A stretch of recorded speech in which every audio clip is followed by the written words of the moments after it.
కాంగ్రెస్ మీదన వ్యూహం పన్నినటువంటి మమతా బెనర్జీలు అంటే ఒకే కూటమిలో ఒకళ్ళ మీద ఒకళ్ళ ఆధిపత్యం కోసం చేసుకుంటున్నటువంటి వ్యూహాల్లో ఫైనల్గా రాహుల్ గాంధీ గేమ్ సక్సెస్ అయింది.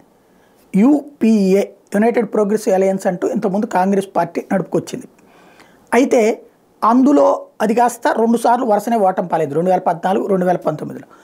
ఈ దఫా కూడా అట్లాగే ఉంటే ఓటమి ఖాయం. అందుకని చెప్పేసి తృతీయ ఫ్రంట్గా అప్పట్లో ఉన్నటువంటి పక్షాలు, అది కూడా ఫ్రంట్ అని లేదు, ఎవరి దావనో వాళ్ళు ఉన్నారు, అట్లాంటి Trinamool Congress, Aam Aadmi party, Samajwadi party, CPI, సిపిఎంలను కలిపి అది కాంగ్రెస్ కూటమితో కలుపుకుని యూపీఏ పేరు తీసేసి ఐఎన్డిఐఏ కూటమి అని పెట్టుకున్నారు. వాళ్ళు ఇండియా అని పిలిపించుకోవడం కోసం ఐఎన్డిఐఏ కూటమి ఏర్పాటు చేసుకున్నారు. దీని పెత్తనాన్ని ఆశించింది మమతా బెనర్జీ, కేజ్రీవాల్, వీళ్ళందరికంటే నితీష్ కుమార్.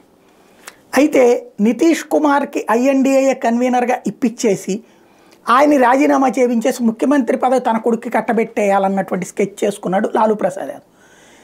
దానికోసం ఎవరైతే జనతాదళ్ యునైటెడ్ ఆయన పార్టీ జేడీయూ అధ్యక్షుడిని తన వైపుకి తిప్పేసుకున్నాడు లాలూ.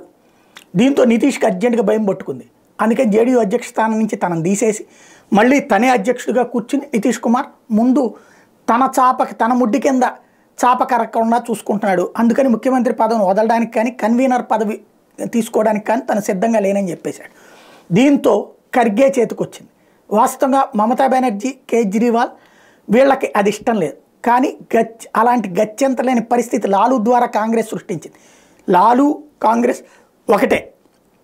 మధ్యలో ఆ కూటమిలోకి చేరినటువంటి నితీష్ కుమార్ ఇప్పుడు ఆటలో అరటిపండయ్యాడు. బీజేపీకి వెన్నుపోటు పడిచి తను ఇప్పుడు నిత్య వెన్నుపోట్లను ఎదుర్కొంటూ విలవెల్లాడిపోతున్నాడు.